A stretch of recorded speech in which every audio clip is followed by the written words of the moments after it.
자, 봅시다. 민족문화 수호운동 아니고 한국사 왜곡부터. 자, 966페이지 한국사 왜곡으로 한번 가보도록 할까요? 자, 일본은 일제시대 때 우리나라 역사를 왜곡했는데 그 역사 왜곡 한번 보도록 합시다. 이렇게 우리나라 역사를 왜곡한 걸 식민사관이라고 하는데 특히 고대사 부분에서 우리나라 역사를 심하게 왜곡을 많이 했죠. 자, 그러면 가로 1번에 고대사 왜곡. 자, 그 다음에 고적조사위원회 설립. 자, 우리나라 문화재가 일본으로 약탈을 당했는데 사실 지금 현재 얼마나 많은 문화재가 일본에 약탈돼서 어디에 있는지 정확히 알 수는 없어요. 너무 많이 가져가서. 자, 그 다음에 가로 3번에 조선사 편수회. 자, 조선총독부에서는 우리나라 역사를 왜곡해서 새로운 역사책을 냈어요. 역사 전집을 냈는데 그 역사책을 조선사라고 하고 그 조선사를 편찬하려면 위원회가 있어야 되잖아요. 그게 조선사 편수회예요. 그래서 여러분은 여기서 뭘 기억하면 되냐면 역사 왜곡 단체? 네, 그 두 가지 기억하면 되는데 1920년대는 조선사 편수회, 1930년대는 청구학회라고 하는 단체가 있었죠. 자, 1925년에 조선사 편수회, 그 다음에 1930년에 청구학회 이렇게 두 가지 단체 체크 한번 해보시면 되고 자, 그 다음에 우리는 식민사관으로 한번 가볼까요? 식민사관이라고 해서 우리나라 역사를 왜곡한 여러 가지 이론들이 있는데 그런 이론들 한번 정리해 봅시다. 첫 번째, 타율성론부터 볼까요? 자, 타율성론은 말 그대로 우리 역사는 자율적으로 발전을 못한다라고 하는 게 타율성론이죠. 그러니까 누가 끌어줘야 돼, 우리나라 역사는. 그게 바로 타율성론이고 이 타율성론 중에서 만선사관이라고 하는 게 가장 대표적이죠. 만선사관은 만주를 지배하는 민족이 조선을 지배한다 라고 하는 거예요. 그러니까 조선이라고 하는 나라는 스스로 발전을 못하고 만주를 지배한 민족의 영향을 받아왔다라고 하는 거예요. 그래서 타율성론 중에서는 만선사관이라고 하는 게 대표적이고 자, 그 다음에 반도성론이라고 하는 것도 있죠. 반도성론은 반도로서의 특징을 가지고 있다. 그래서 늘 침략받고 늘 약하고 이런 민족이다. 자, 중국은 대륙이죠. 일본은 섬이고 근데 우리는 반도잖아요. 그러니까 너네는 반도의 성격을 가지고 좀 찌질해. 약간 그런 내용이에요. 그래서 그게 반도성론이고. 자, 그런데 그리고 이제 또 하나는 임나일본부설. 자, 임나일본부설은 여러분하고 광개토대왕 릉비 하면서 아마 설명을 했을 거예요. 광개토대왕 릉비에서 문제가 되는 해석에 문제가 되는 신묘년 기사라고 하는 파트가 있어요. 그 신묘년 기사에 보면 일본이 바다 건너 와서 한반도 남부에 임나일본부를 설치하고 4에서 6세기 사이에 한반도 남부를 지배했었다라고 주장하는 게 바로 그 임나일본부설인데 이 임나일본부설을 제시하면서 우리가 옛날에 고대에 너네를 지배했으니까 지금 지배하는 건 당연하다라고 생각하는 게 바로 임나일본부설이고요. 자, 그래서 이런 것들이 조선이라고 하는 나라의 우리나라의 역사는 다른 나라의 영향을 많이 받았다라고 하는 건데 예를 들면 뭐 반도성론 같은 경우는 우리가 만약에 반박을 한다라고 하면 반도 중에서도 전 세계를 지배한 나라들이 존재하죠. 로마 같은 나라가 바로 그러죠. 로마는 반도였음에도 불구하고 똑같은 지리 조건을 가지고 있었음에도 불구하고 전 세계를 지배한 대제국을 건설하기도 했었으니까 그런 식으로 우리가 반박할 수도 있죠. 그게 바로 타율성론. 자, 그 다음에 두 번째는 정체성론.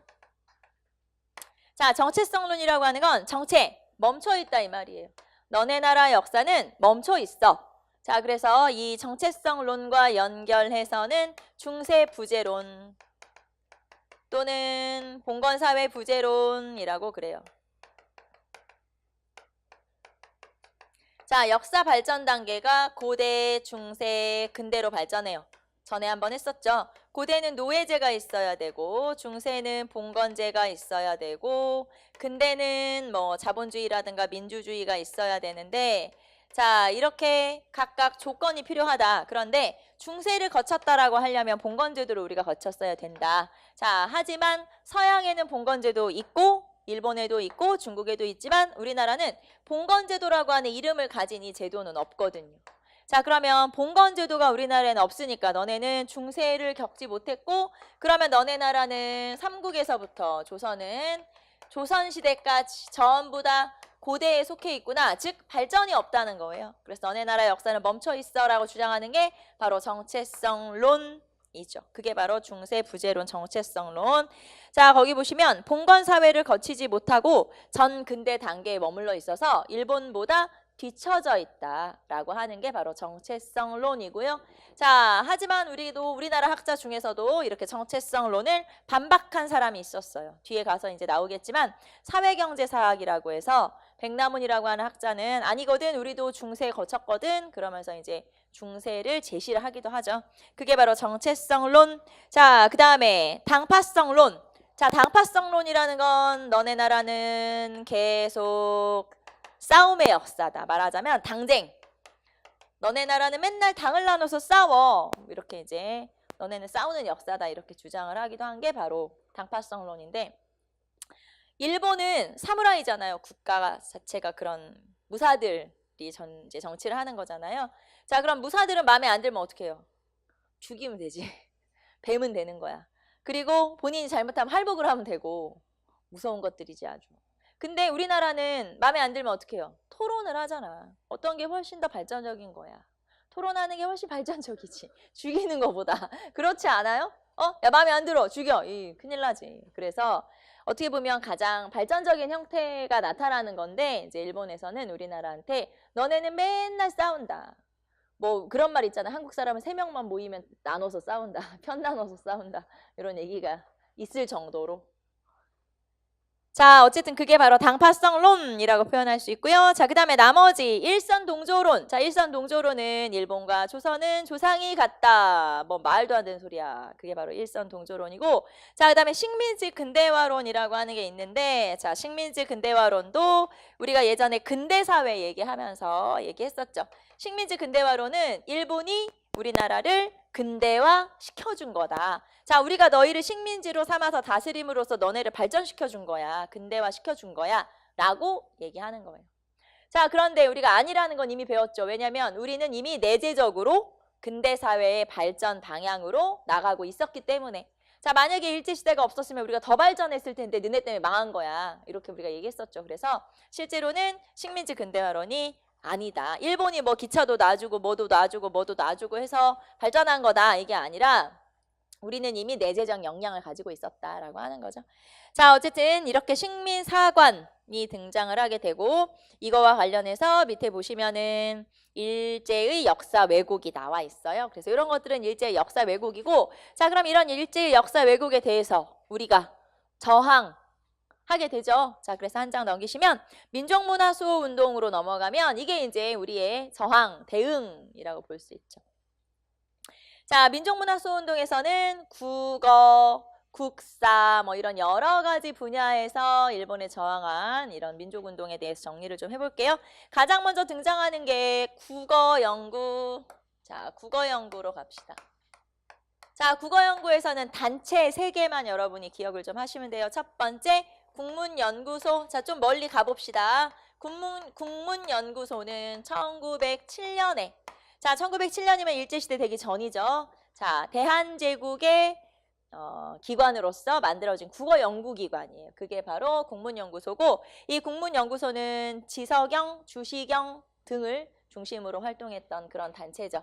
자, 그런데 이제 이게 나중에 일제시대로 오면서 민족문화 수호운동이 나타나면서, 이런 이제 사조가 나타나면서, 자, 국어 연구하는 단체들이 만들어지게 돼요. 그래서 1920년대에 만들어진 국어 연구 단체는 조선어 연구회라고 하는 단체가 있었죠.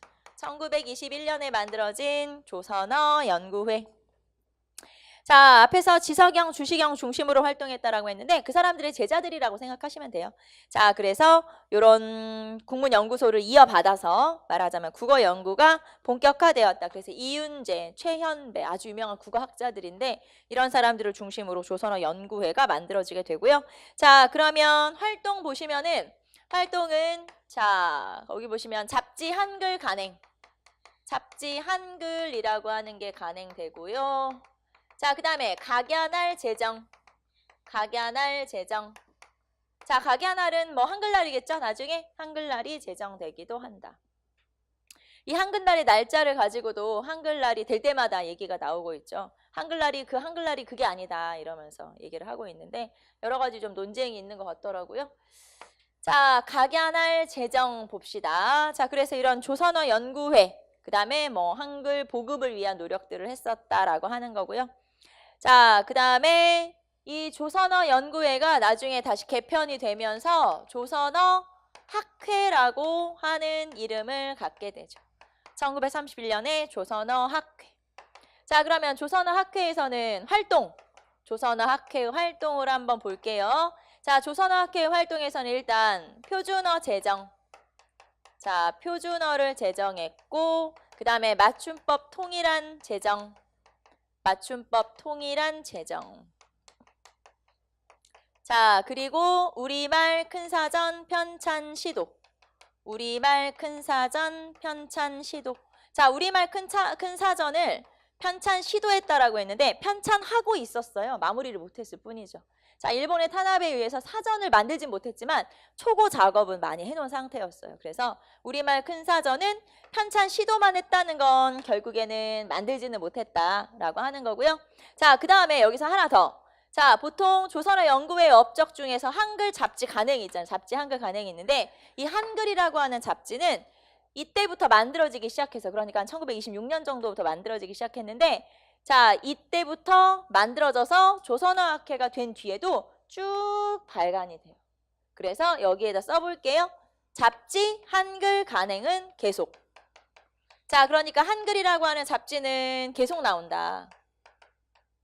알겠죠? 그래서 만약에 시험에 이게 나오면 여러분이 이건 조선어 연구회 업적이야. 그러면서 제끼는 경우가 있어요. 아니에요. 무슨 말인지 알죠? 조선어 학회에서도 꾸준히 한글 잡지는 간행하고 있다. 자, 이게 나중에 해방 뒤에는 국어학회로 바뀌었어요. 한글학회로 바뀌었죠. 그래서 잡지는 계속 나와요. 알겠죠? 그래서 어쨌든 이것도 요 조선어 연구회뿐만 아니라 조선어 학회의 업적이기도 하다라는 거. 그리고 이거는 시도만 했고 실제 완가는 못했죠. 완가는 해방 뒤에 하게 되죠. 자, 그런데 이 조선어 학회를 해체시킨 사건이 있었어요. 그게 조선어 학회 사건. 조선어 학회 사건이 여러분 연도 한번 기억해 보세요. 1942년에 있었던 사건이 조선어 학회 사건이죠. 자, 1940년대쯤 되면은 우리나라 말을 아무 데서도 쓰면 안 돼요. 공공기관 이런 데서도 쓰면 안 되죠. 그러니까 집에서만 써야 되는 거예요. 자기들끼리 몰래. 자, 그런데 어느 날 어떤 여학생이 기차 안에서 자기 친구와 우리나라 말로 얘기하다가 걸렸어요. 경찰서 끌려간 거지. 그래가지고 그 여학생을 이제 취조했겠죠. 그랬더니 그 여학생이 내가 이렇게 한글을 쓰면서 내가 이렇게 민족의식을 고취하게 된 건 어떤 선생님 때문이다. 그럼 자기 학교 선생님 이름을 댄 거예요. 그래서 그 선생님이 잡혀갔죠. 근데 그 선생님이 마침 이 조선어 학회의 멤버였던 거예요. 조선어 학회 편찬 뭐 이런 우리말 큰사전 편찬 시도 이런 거. 자, 그래서 결국에는 이때 조선어 학회라고 하는 단체가 주목을 받게 되고 이 단체가 이제 탄압을 받게 된 거죠. 그래서 이때 많은 사람들이 끌려가고 그중에 몇 명은 고문당해서 죽고 이런 사건이 벌어지면서 조선어 학회가 해체가 됐어요. 그게 이제 1942년에 있었던 조선어 학회 사건. 자, 거기 보시면은 박영욱. 여러분 중에 박영욱은 없겠죠? 박영욱 때문에 그랬어. 자, 그래서 조선어 학회 사건 쭉 한번 설명 읽어보시고 자, 결국에는 조선어 학회 회원 29명을 치안유지법 위반으로 투옥했다. 자, 여러분 치안유지법 언제 만들어진 거죠?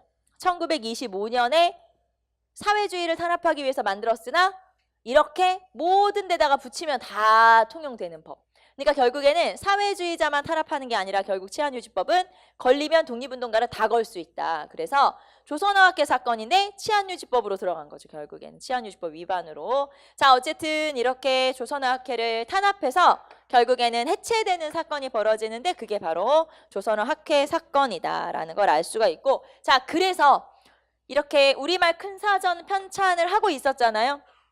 결국에는 실패했죠. 조선어학회가 해체되면서. 자, 그리고 해방이 됐어요.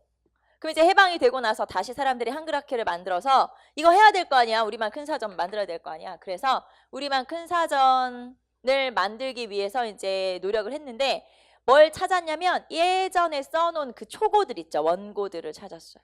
백방으로 수소문해도 그때 그 원고들이 사라진 거예요. 조선학회가 해체되면서. 그래가지고 이제 수소문을 막 했죠. 그러다가 전화 한 통을 받았어요. 여기 서울역에 있는 지하 창고인데 여기 원고가 막 쌓여있다. 와서 봐라. 이건 것 같기도 하고 갔죠. 그거였어. 그러니까 서울역 창고에 있었던 거예요. 다행히 그 원고가 불타버리거나 없어지지 않고 다행히 거기 남아있어서 그걸 다시 이제 편집을 해서 우리말 큰 사전이 해방 뒤에 50년대에 만들어지게 되죠. 자, 그게 바로 국어 연구. 자, 시험에는 이거 나와요. 조선어 연구의 업적. 그 다음에 조선어학회 활동 비교하는 거 나오기도 하고 그 다음에 조선어학회 사건이 40년대. 40년대 사건을 물어볼 때는 얘는 꼭 나와요. 대표적으로. 그러니까 여러분 연도 외워두시면 되고요. 자, 그 다음에 이제 한국사 연구. 자, 이제 한국사 연구로 가봅시다. 한국사 연구의 특징 보시면 자, 식민주의 사학에 대항한다. 그쵸? 아까 우리 역사 왜곡에 대응하는 그런 역사 연구가 이루어지고 아무래도 이 당시에는 일제시대니까 연구의 큰 흐름은 민족 정신을 고취시키면서 독립운동의 일환으로 역사를 연구하는 첫 번째 민족주의 사학. 두 번째 사회주의의 영향을 받아서 사회주의 성향으로 역사를 연구하는 사회경제사학. 자, 그리고 역사학 자체, 그러니까 학문적인 역사학에 대한 실증적 연구를 강조하는 실증주의 사학.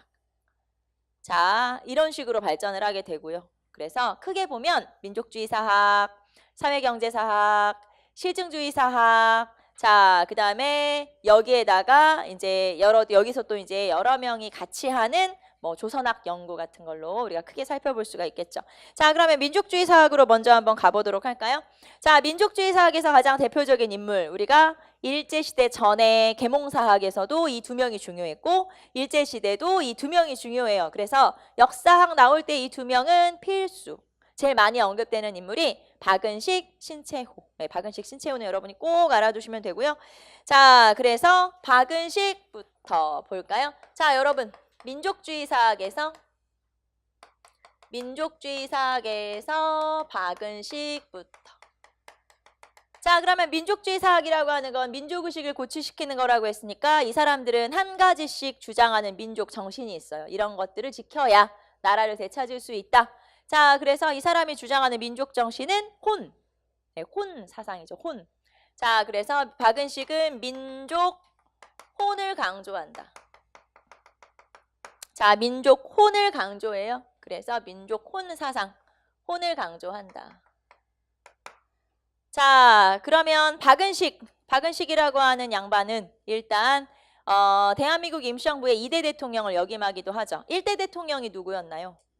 이승만이 탄핵당하잖아요. 그 위임 통치 청원서 때문에. 그리고 나서 2대 대통령을 맡았던 분이 박은식 선생인데 이 박은식 선생이 대통령은 아주 잠깐 맡았어요. 그리고 왜냐면 개헌을 해서 체제가 내각 책임제로 바뀌었기 때문에 아주 잠깐 맡았지만 어쨌든 이렇게 2대 대통령을 맡고요. 하지만 안타깝게도 그 대통령 맡은 지 얼마 안 돼서 사망을 하게 돼요. 그래서 해방은 못 보고 돌아가셨죠, 당연히. 자, 그게 바로 박은식이고, 자, 박은식 같은 경우는 유학자이면서 양명학자이면서 역사학자이면서. 그래서 여러분은 이 지금 역사학자들 나오는 데서 여러분이 공부할 때는 뭘 기억하시면 되냐면 저서를 기억하시면 돼요. 저서를 알고 있는 게 문제 풀 때 가장 기본이에요. 그렇기 때문에 요 역사학에서는 저서를 기본적으로 알아두시면 되는데 자, 그러면 이 양반의 저서 한번 봅시다. 자, 일단 이분은 근대사 연구를 위주로 했어요. 근대사. 그러니까 주로 이 당시 이제 현대사죠, 말하자면. 그래서 독립운동사 이런 것들에 대한 책들을 많이 썼는데 특히 한국통사라고 하는 책을 썼고요. 한국통사는 우리나라 역사의 아픔의 역사예요. 여기 통은 이제 고통 할 때 그 통자니까. 자, 그리고 독립운동의 역사. 그래서 한국 독립운동 지혈사. 자, 한국 독립운동 지혈사는 피해 역사를 말하는 거죠. 그래서 대한민국 임시정부에서는 사료편찬소라고 하는 걸 만들어서 우리나라와 일본 사이에 한일관계 사료집을 냈는데 그거를 바탕으로 해서 쓴 독립운동의 역사가 한국 독립운동 지혈사라는 책이었고요. 자, 그 다음에 박은식 같은 경우는 또 양명학자니까 유교 구신론 이라는 책을 쓰기도 하고요. 자, 그리고 왕양명 일기 이런 책을 쓰기도 하죠. 왕양명 일기. 왕양명이 양명학을 만든 사람이니까 예, 왕양명 일기 이런 책을 쓰기도 했던 사람이 바로 박은식. 자, 그리고 맨 마지막 줄에 보시면 조선 광문회에 참여하기도 했다. 최남선과 함께. 네, 조선 광문회라고 하는 민족 고전을 연구하는 단체가 있었어요. 이거 우리 언제 배웠냐면 신민회 할 때 배웠어요. 그래서 그 신민회의 지원을 받았던 고전 연구 단체가 조선 광문회. 그래서 조선 광문회에서 활동을 하기도 했던 분이 바로 박은식 선생. 자, 그 다음에 신채호로 한번 넘어가 보도록 할까요? 자, 신채호 선생.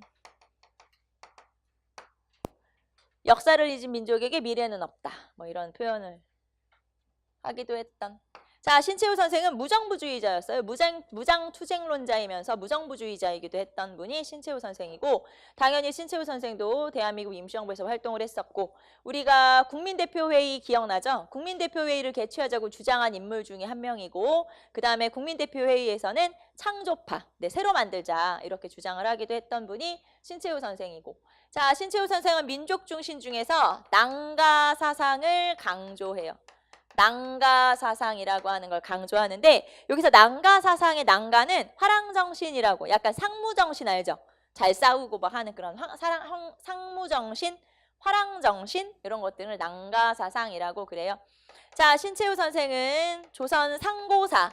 자, 이 양반은 주로 고대사 연구를 많이 한 분이에요. 그래서 조선 상고사, 자, 조선사 연구초, 조선사 연구초 이런 책들을 쓰기도 하죠. 자, 그리고 조선 상고사의 서문에 이 표현 있죠. 자, 역사는 아와 비아의 투쟁이다 라고 하는 아주 유명한 표현이 있어서, 자, 역사는 나와 아와 비아의 투쟁이다. 아와 비아의 투쟁이다 라고 하는 표현이 있어요. 그래서 여러분 이 표현만 나와도 신채호야. 자, 그리고 신채호가 의열단의 선언을 써주기도 하죠. 뭐? 조선혁명 선언. 그렇죠. 조선혁명 선언. 조선혁명 선언. 자, 조선혁명 선언을 써주기도 해요. 의열단 선언. 그래서 이런 것들이 바로 신채호의 업적이다. 자, 저서를 한번 체크해 보세요. 거기 보시면 자, 최도통전, 을지문덕전, 이순신전 같은 그런 전기문을 쓰기도 하고 계몽사학 시기에, 그 다음에 조선사 연구초, 조선상고사, 조선혁명 선언 등을 저술하기도 했었다. 자, 그 다음에 그 하나 더 위로 올라가 보면 거기 보시면 독사신론이라고 나와 있죠. 요것도 하나 체크해 볼까요? 1908년에 대한매일신보에 연재했었어요. 논설이에요. 논설문. 그래서 독사신론이라고 하는 이 글이 민족주의 사학의 기반을 마련하기도 하죠. 민족주의 사학의 기반을 마련하기도 한 게 독사신론이라고 하는 거죠. 자, 그래서 신채호까지 체크를 한번 해봤고, 자, 그 다음에 정인보. 자, 정인보 같은 경우는 신채호의 학설을 계승했다 이렇게 볼 수 있어요. 주로 고대사 연구를 많이 했었기 때문에. 자, 그래서 정인보 한번 가보시면 신채호의 민족주의 사관을 계승했다라고 했죠. 자, 그래서 이 정인보 같은 경우는 민족주의 정신으로서 얼사상을 강조해요. 얼사상을 강조했었다. 자, 그리고 거기 보시면은 조선의 얼을 강조했고, 5,000년간 조선의 얼이라고 하는 기사를 신문에 연재했다라고 했는데, 이거를 따로 모아서 책을 만들었어요. 그 책이 조선사 연구라는 책이에요. 자, 조선사 연구라는 책이 있죠. 자, 조선사 연구는 정인보, 조선사 연구초는 신채호. 네, 한 글자 차이로 달라져요. 알아두시면 되겠고. 자, 그 다음에 뭐 나머지 한번 읽어보시고, 그거 광개토대왕 릉비를 연구했다. 이것도 체크 한번 해볼까요? 자, 조선의 얼을 강조하고 광개토대왕 릉비문을 연구하기도 했다. 이것도 체크 한번 해보시고. 자, 그 다음에 문일평으로 한번 가볼까요? 자, 문일평이 강조한 사상으로는 조선심을 강조하기도 하죠. 자, 여기서 조선심은 세종대왕이 백성을 사랑하는 것 같은 애민정신, 백성을 사랑하는 마음, 그런 걸 조선심이라고 그래요. 자, 그리고 이 사람의 저서 한번 볼까요? 자, 이 사람의 저서는 특이하게도 외교사, 미국과의 외교사를 연구했었어요. 그래서 여기 보시면 한미 50년사라고 하는 독특한 책이 있죠. 한미 50년사라고 하는 책이 있어요. 자, 한미 50년사, 그 다음에 호암전집 같은 책들이 있죠. 자, 그리고 가로 3번으로 한번 내려가 보시면 조선학운동이라고 하는 게 또 나와 있어요. 조선학운동. 자, 조선학운동이라고 하는 게 일단 연도 한번 체크해 봅시다. 조선학운동은 1934년에 자, 1934년이면 이때가 정약용 선생의 99주기였어요. 즉 돌아가신 지 99년 되는 해였기 때문에 이때 실학을 다시 연구하자. 그래서 실학사상을 연구한 자, 실학사상을 연구한 게 바로 이 조선학운동이라고 하는 거고 자, 정인보, 문일평, 안재홍 이런 사람들에 의해서 30년대 주로 주도됐던 게 바로 조선학운동 정인보, 문일평 그 다음에 안재홍 이런 사람들을 중심으로 실학연구에 매진하게 되죠. 그게 바로 조선학운동. 자, 그래서 여유당전서라고 하는 정약용의 전집. 정약용 저서 500권? 우리 얘기했었죠. 그거를 전집으로 다시 펴낸 거예요. 그게 여유당전서라고 하는 책이었죠.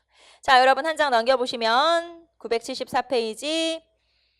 자, 민족주의 사학의 활동에서 조금 더 자세하게 나와 있어요. 그래서 여기 지금 표로 여러분 정리를 한번 해보시면 되고요. 자, 그 다음에 정인보, 그 다음 문일평 쭉 나와 있는데 그 중에서 최남선도 나와 있죠. 최남선도 민족주의 사학의 범주에 들어가요. 그래서 최남선이 주장한 사상으로는 박사상, 요거 이제 밝음이라고 하는 이제 우리말이죠. 그래서 박사상을 강조하기도 하죠.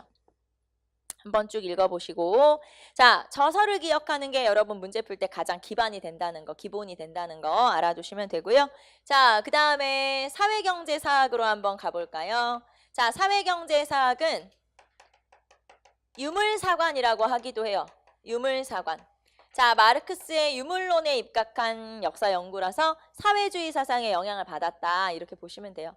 자, 사회경제사학은 유물사관이라고도 하고 마르크스의 사회경제사론, 사회경제와 관련된 마르크스의 유물론적인 입장에서 역사를 연구하는 거니까 사회주의 사상에 영향 받았다고 생각하시면 되는데 이 사회경제사학에서 이제 가장 중요한 활동 업적으로는 정체성론을 반박한 거죠. 정체성론을 반박한 거다. 자, 말하자면 사회경제적 측면으로 보면 우리나라도 중세를 겪었다라고 하는 거예요. 그래서 이 정체성론을 반박하면서 우리나라도 중세시대가 있었다라고 주장을 하는 게 바로 정체성론 반박 사회경제사학이고 이 사회경제사학의 가장 대표적인 인물로는 백남운이라고 하는 분이 있죠. 백남운 선생이 있죠. 백남운 같은 경우는 이제 저서들이 뭐 굳이 여러분 외우실 필요 없는 게 봉건사회경제사, 조선봉건사회경제사 책 제목이 다 그거예요. 사회경제사학이에요. 그래서 굳이 따로 외우실 필요는 없겠죠. 자, 그래서 정체성론 반박 자 972페이지 보시면 정체성론 반박 나와 있고 책 제목 사회경제사학 그 다음에 조선봉건사회경제사 굳이 외울 필요는 없다. 자, 그 다음에 밑으로 내려오시면 실증주의사학 여기 사료는 한번 봐둡시다. 이 사료는 좀 잘 나오는 사료니까. 자, 조선사 연구는 과거 역사적 사회적 발전의 변동 과정을 구체적 현실적으로 규명함과 동시에 그 실천적 동향을 이론 지우는 것을 임무로 삼아야 한다. 이것은 인류 사회의 일반적 운동 법칙인 사적 변증법으로 그 민족 생활의 계급적 관계 및 사회 체제의 역사적 변동을 구체적으로 분석하고 다시 법칙적으로 일반적으로 추상함으로써만 가능하다. 뭐 말인지 하나도 모르겠는데 무슨 말이냐면 자, 다른 나라 역사 발전 법칙에 따라서 다른 나라가 발전하는 것처럼 우리나라도 똑같이 그 발전 법칙에 따라 발전하고 있다. 즉 우리나라만 정체돼 있거나 뒤처진 게 아니고 우리나라도 똑같은 발전 방법에 따라서 발전하고 있다. 즉 정체성론 그건 틀린 거야 라고 지금 얘기하고 있는 거예요. 그게 바로 사회경제사학. 자, 그 다음에 그러니까 조선사를 연구할 때 우리나라도 보편적 발전 법칙에 따라 발전하고 있다는 걸 밝히는 게 중요하다라는 뜻이거든요. 자, 그리고 실증주의 사학으로 갑시다. 자, 실증주의 사학이라고 하는 건 역사 이론 자체로서의 연구를 강조하는 거죠. 그래서 실증주의 사학은 객관적 역사 연구 자체로서의 역사학을 강조하는 거다. 뭔 소리냐면 자, 민족주의 사학이라는 건 지금 현재 우리나라가 일제시대이기 때문에 나온 역사 연구 방법이겠죠. 만약에 일제시대가 아니면 민족주의 사학을 그렇게 강조할 필요가 없잖아요. 그 다음에 실증주의 사학은 사회주의의 영향을 받은 거죠. 자, 이 사람들이 주장한 건 민족주의 사학도 그게 무슨 실체가 있냐. 혼이 어딨어. 난가사상이 뭐야. 이런 식으로 이거는 실체가 없다. 라고 주장을 하는 거고 그 다음에 사회경제사학은 너네 사회주의자잖아. 이렇게 비판을 하는 거예요. 그러면서 우리는 역사학 자체로서의 역사만 연구하겠다. 말하자면 어떻게 그 당시의 상황의 영향을 받거나 한 게 아니고 그냥 그 학문으로서의 역사만 연구하겠다라고 주장을 하는 게 바로 실증주의 사학이에요. 자, 그래서 랑케 사학의 기반 위에 고증주의를 표방하는 일본 학계의 영향을 받았다. 쉽게 말하면 이런 거죠. 일본 학자들이 독일로 유학을 많이 갔었어요. 근데 독일에서 유명한 역사학자가 랑케예요. 그러니까 그 랑케 사학의 영향을 받았어. 근데 여러분 우리가 첫 시간에 랑케 배웠잖아요. 랑케 하면은 객관적 역사 연구만 강조하는, 즉 사실만 말하는 거 강조하는 사람이죠. 그러니까 그런 객관적인 역사 연구 방식이 독일에서부터 전해져서 일본으로 들어온 거고, 자, 우리나라 사람 중에 이 당시에 일본으로 유학 간 사람들이 있잖아요. 그 사람들이 배워온 거예요. 말하자면. 그래서 어떻게 보면 우리나라 역사학의 주류를 형성한 건 사실 이 사람들이죠. 그래서 솔직히 말하면 약간 친일이라는 비판도 받기도 해요. 그게 근데 이제 해방되고 나서 이 사람들이 주로 서울대 이렇게 되다 보니까 그런 어떻게 보면 주류를 형성하게 된 게 바로 이쪽 계열이다라고 볼 수가 있어요. 자, 어쨌든 실증주의 사학. 자, 그러면 말 그대로 자, 문헌고증적 역사 연구를 강조한다. 자, 문헌고증적 연구 방식을 강조하는 거죠. 쉽게 말하면 역사라는 건 그냥 과거를 연구하는 것에 머물러야지 막 당시 상황을 영향을 받아서 뭐 민족 혼을 강조하다든가 이런 거 없는 거다. 이렇게 주장을 하는 거예요. 자, 그래서 객관적이고 실증적인 역사 연구 방식을 강조하는 그런 역사 연구 방식을 실증주의 사학이라고 하고, 자, 이 사람들이 만든 단체가 있어요. 이 사람들이 만든 단체가 진단학회. 자, 진단학회는 앞에서 우리가 역사 왜곡 단체 중에서 청구학회 있었죠. 30년대에. 그 청구학회에 대응하기 위해서 만든 단체가 바로 진단학회예요. 그리고 진단학회를 설립하고, 자, 여기에서 이제 진단학보라고 하는 그런 학회지를 만들기도 하고요. 가장 대표적인 인물로는 이병도, 손진태 요런 인물들, 이병도, 손진태 같은 그런 인물들이 있다라는 거 알 수가 있죠. 자, 그래서 실증주의 사학, 객관적 실증적 역사 연구 방법을 강조하는 랑케 사학의 영향을 받은. 자, 그 다음에 신민족주의 사학. 자, 신민족주의 사학으로 한번 가보도록 할까요? 신민족주의 사학은 이런 거예요. 민족주의 사학을 바탕으로 해서 사회경제사학이나 실증주의 사학을 다 쉽게 말하면 짬뽕한 거예요. 다 장점만 받아들인 굉장히 독특한 그런 게 바로 신민족주의 사학이고, 신민족주의 사학에서는 여러분이 안재홍 정도 기억하시면 돼요. 자, 안재홍 볼까요? 안재홍은 조선 상고사감. 자, 신채후의 고대사 연구를 계승해서 조선 상고사감이라고 하는 책을 썼죠. 자, 조선사 연구초 신채호, 조선사 연구 아까 정인보. 자, 그 다음에 조선 상고사 신채호, 조선 상고사 감 안재홍. 한 글자 차이로 책이 다 달라져요. 저자가 알죠? 네, 그거 체크하라는 거예요. 여러분한테 그거를 우리는 그걸 알면 되는 거예요. 조선 상고사 신채호, 조선 상고사 감 안재홍, 조선사 연구 정인보, 조선사 연구초 신채호, 이렇게 그걸 알면 되는 거예요. 그래서 그거 체크 한번 해보시고, 자, 그다음에 손진태. 아까 손진태 어디 속했던 인물이에요? 여기 실증주의 사학이죠? 그런데 여기 신민족주의 사학에 속하기도 해요. 자, 그래서 손진태 같은 경우는 조선민족문화연구, 조선민족사 개론 이런 책들.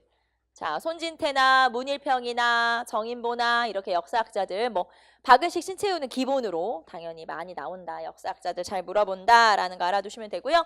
자, 그 다음에 맨 마지막에 보시면 전영필, 고유섭 이런 사람들은 일본으로 빠져나가는 미술품들을 모아서 사온 사람들이고, 특히 전영필 같은 경우가 여러분 간송 전영필, 그래서 간송미술관이라고 하는 1930년대 최초의 개인 박물관을 만든 사람이 간송 선생이죠. 자, 여기까지가 우리는 이제 역사 연구. 자, 그리고 한 장 넘기시면은 교육과 종교운동. 자, 교육과 종교운동으로 한번 넘어가 볼까요? 자, 교육운동. 교육운동에서는 단체 정도만 체크 한번 해보시고요. 첫 번째, 조선교육회 라고 하는 단체가 있었어요. 자, 조선교육회, 한규설, 이상설 등이 조직한 조선교육회라는 단체가 있었고, 이 조선교육회가 뒤에 밀립대학 설립운동을 주도하게 되죠. 자, 조선교육회라고 하는 단체가 있었고, 조선교육회가 밀립대학 설립운동. 아까 우리 대학 안 만들어져가지고 우리가 돈 모아서 대학 만든다. 그게 이제 밀립대학 설립운동이죠. 자, 그 다음에 민족주의 교육기관, 민족교육기관으로는 사립학교, 계량서당, 야학 이런 것들이 있었죠. 서당 뭐 여러분 다 알 것이고, 계량서당은 이제 근대적 학문을 가르치고 민족의식을 고취시키는 그런 조직이었어요. 그래서 그게 계량서당. 야학도 비슷하죠. 노동자들이 이제 낮에는 일하고 밤에는 공부하는 게 야학이고, 여기에서도 우리 민족의식을 강조하는 그런 교육을 했었다라고 하는 거죠. 자, 그 다음에 한 장 넘기시면은 자, 밀립대학 설립운동. 자, 밀립대학 설립운동 시기 1920년대 초 22년. 자, 그 다음에 주도 조선교육회가 아까 주도했다고 했죠. 자, 이 밀립대학 설립운동이 전개된 이유는 2차 조선 교육령에서 대학 교육 허용해 준다고 하는 내용이 있었으나 대학을 만들어주지 않았기 때문에, 자, 그럼 우리가 돈 모아서 만들자. 자, 그래서 1000만 원 모금 운동이 전개됐어요. 자, 이 당시에 우리나라 인구가 2천만, 그리고 그중에 어른들이 한 1000만, 그중에서 1000만 명이 1원씩 내면 1000만 원. 1000만 원 모으면 대학 만들자. 이게 1000만 원 모금 운동이에요. 그래서 1천만, 자, 한민족 1천만, 한 사람 1원씩. 이게 구호였어요. 한민족 1천만, 한 사람 1원씩 돈 내서 대학 만들자. 이게 밀립대학 설립운동이고, 자, 그러면 이렇게 모금운동을 전개했어. 일본이 가만히 있었겠어요? 아니죠. 민족운동하는구나 너네. 그러면서 탄압을 했다라고 하는 게 바로 이 밀립대학 설립운동이고, 자, 그러면 결국 밀립대학 설립운동은 실패하고 그 대신 일본이 대학을 하나 만들어줬지. 좀 부족하긴 하지만 그 대학이 경성제국대학. 네, 경성제국대학이죠. 자, 그 다음에 문맹퇴치운동. 자, 거기 사료탐구 보시면 중간에 고등교육이 있어야 된다. 고등교육이 대학교육이에요. 그래서 우리 대학 없으니까 대학 만들자. 이게 바로 밀립대학 설립운동이고, 자, 그 다음에 문맹퇴치운동으로 한번 가봅시다. 문맹퇴치운동은 말 그대로 문맹, 글씨를 모르는 사람이 이 당시에 약 80% 전체 국민의. 그러니까 뭐 글씨를 알아야 뭘 계몽을 할 것이고 뭐 민족의식을 고취할 거 아니에요. 그래서 글자를 보급하는 운동을 벌이게 되죠. 자, 이 문맹퇴치운동은 가로 3번 조선일보의 문자보급운동, 가로 4번 동아일보의 분하로드 운동, 이런 운동들이 전개가 됐죠. 자, 주로 30년대에 있었던 운동이고요. 자, 동아일보의 구호 보세요. 아는 것이 힘이다, 배워야 산다. 왜 우리 소설 중에 그 소설 상록수인가요? 하는 그 소설. 상록수 아니야? 맞을걸? 그 이영신인가 뭐 김영신인가 뭐 그 주인공 나오는 그런 거 있어. 거기 보면은 야학에서 막 가르치는 내용이 나오는데 그게 이제 요거를 배경으로 하는 거거든요. 자, 여기 보시면 아는 것이 힘이다, 배워야 산다, 문자보급운동. 자, 그 다음에 동아일보의 분하로드 운동. 자, 분하로드라고 하는 건 러시아 말로써 민중속으로라는 뜻이에요. 자, 러시아 말이면 이거 사회주의다. 아니고 둘 다 동아일보나 조선일보니까 민족주의 계열에서 주도했다라고 보시면 되고요. 자, 그래서 배우자, 가르치자, 다 함께라는 구호 아래 이런 운동을 전개하는데 주로 문자보급운동이나 아니면은 이 지금 분하로드 운동 같은 경우는 학생들이 방학 때 자기 고향으로 돌아가서 이제 그 고향에다가 뭐 야학 같은 걸 만들어서 사람들에게 글씨를 가르쳐 주는데 단순히 글씨만 가르쳐 주는 게 아니라 그 당시에 뭐 그런 거 있잖아요. 뭐 글씨만 보급하는 게 아니라 예를 들면 뭐라고 해야 되나? 그 농촌 계몽 운동을 같이 하는 거예요. 그래서 뭐 의료 지식 같은 거 아니면은 뭐 위생 상식 같은 거 있잖아요. 그런 거부터 시작해서 여러 가지 이런 이론들을 전파하는 게 바로 문맹 퇴치 운동과 더불어 이런 문자 보급 운동과 분화로드 운동에서 했던 계몽 운동, 농촌 계몽 운동이라고 볼 수 있죠. 자, 그 다음에 밑으로 내려가시면 조선어 학회의 한글 보급 운동까지 해서 이런 문맹 퇴치 운동이 전개됐다. 자, 이런 운동들은 전부 다 30년대에 주도했던 운동이라는 거 기억하시면 되고, 자, 그 다음에 과학 대중화 운동 한번 읽어볼까요? 과학 대중화 운동에서 안창남의 고국 방문 비행이라는 게 있어요. 한번 읽어보시고, 자, 그 다음에 종교 활동으로 한번 넘어가 봅시다. 종교 활동에서는 첫 번째 천도교. 자, 천도교는 원래 종교가 동학, 그런데 동학이 나중에 1905년에 이제 천도교로 이름을 바꾼 거죠. 그리고 천도교 인사들 중에서는 3.1운동에 또 참여를 많이 하기도 했었기 때문에 이 천도교에서는 제2의 3.1운동을 준비했었다. 자, 천도교에서는 제2의 3.1운동을 계획했었다라는 거. 어떻게 알게 됐냐면 나중에 이 천도교에서 발견한 어떤 문서에 이게 발견이 된 거예요. 그러니까 두 번째 3.1운동을 준비하려고 독립선언서 같은 걸 썼는데 그게 나중에 다른 문서원에서 발견이 돼서 나중에서야 알려지게 된 게 이 제2의 3.1운동을 천도교에서 주도했었구나, 준비했었구나 라는 걸 알게 된 거죠. 자, 그 다음에 대종교. 대종교는 나철 오기오가 만든 단군을 신으로 모시는 그런 종교고요. 이 대종교 같은 경우는 간도 지역으로 교단을 옮겨서 활동을 했었고 주로 무장투쟁에 앞장섰었는데 자, 이 대종교와 관련된 단체가 중광단 그리고 북로군정서. 자, 북로군정서 우리 어디서 배웠죠? 청산리 대첩에서. 예, 그래서 거기 무장투쟁에 활발하게 활동했던 단체가 요 지금 대종교와 관련된 단체들이었다라는 거 알 수 있고. 자, 그 다음에 개신교는 기독교죠. 예, 개신교. 자, 그래서 YMCA가 기독교 단체예요. 알죠, 여러분? 거기 보시면 조선중앙기독교청년회. 자, 이런 단체, 또는 YWCA 우리 되게 많이 들어보지 않았어요? 그래서 그런 것들이 다 기독교 단체에 해당하고. 자, 그리고 여러 가지 뭐 신사참배 거부 운동 이런 것들이 바로 개신교에서 주도했던 운동이고. 자, 그 다음에 천주교. 천주교에서는 잡지 경향. 자, 잡지 경향 발행. 자, 그리고 의민단 조직. 자, 의민단이라고 하는 무장투쟁 단체를 만주에다 만들었었는데 이 의민단의 단체도 이 의민단도 나중에 청산리 대첩에 참여하기도 해요. 그래서 무장투쟁에 앞장서기도 했었구나. 천주교에서. 자, 천주교에서 만든 의민단이 청산리 대첩에 참여하기도 해요. 그래서 무장투쟁과 관련이 있는 단체구나 라는 거. 자, 그 다음에 불교하면 한용운, 유교하면 박은식. 네, 그래서 한용운의 불교 유신론, 그 다음에 박은식의 조선불교, 그러니까 유교 구신론이라고 하는 그 양명학을 강조한 자, 요런 글들이 쓰여지기도 하는데 자, 그러면 우리가 쭉 종교 살펴봤는데 이 중에서 이제 여러분이 좀 알아둬야 될 거는 그 전에 없었던 종교가 새로 생겼어요. 그게 1916년에 박중빈이라고 하는 사람이 전라도 지역을 중심으로 만든 원불교라고 하는 종교죠. 자, 원불교라고 하는 종교는 불교를 대중화한 종교다라고 볼 수가 있고요. 여기에서는 새생활 운동이라고 해서 뭐 남녀 평등, 소비 절약, 근검 저축, 뭐 개간 사업 이런 거를 강조하는 새생활 운동이라고 하는 사업을 주도하기도 했었죠. 자, 그게 바로 원불교라고 하는 종교고요. 원불교 같은 경우는 지금 현재도 굉장히 활성화된 종교고요. 지금은 우리나라 뭐 4대 종교 안에 들어갈 정도로 발전한 종교가 원불교고 1916년에 100주년 기념행사를 아주 크게 이제 2016년에 100주년 기념이었으니까 그때 100주년 기념행사를 아주 크게 막 운동장 빌려가지고 막 엄청 크게 했었더라고요. 자, 그게 바로 원불교라고 하는. 그러니까 원불교는 여기만 나왔죠. 지금 앞에는 없었던 종교니까. 그래서 주로 여기에서는 여러분이 천도교, 그 다음에 대종교, 그리고 천주교 의민단 있었죠. 의민단, 그리고 원불교 이렇게 해서 이 정도 정리하시면 되겠죠. 종교는 뭐 별게 없네요. 자, 그 다음에 문화와 예술 활동도 간단하게 볼까요? 별거 없으니까. 자, 문학 먼저 봅시다.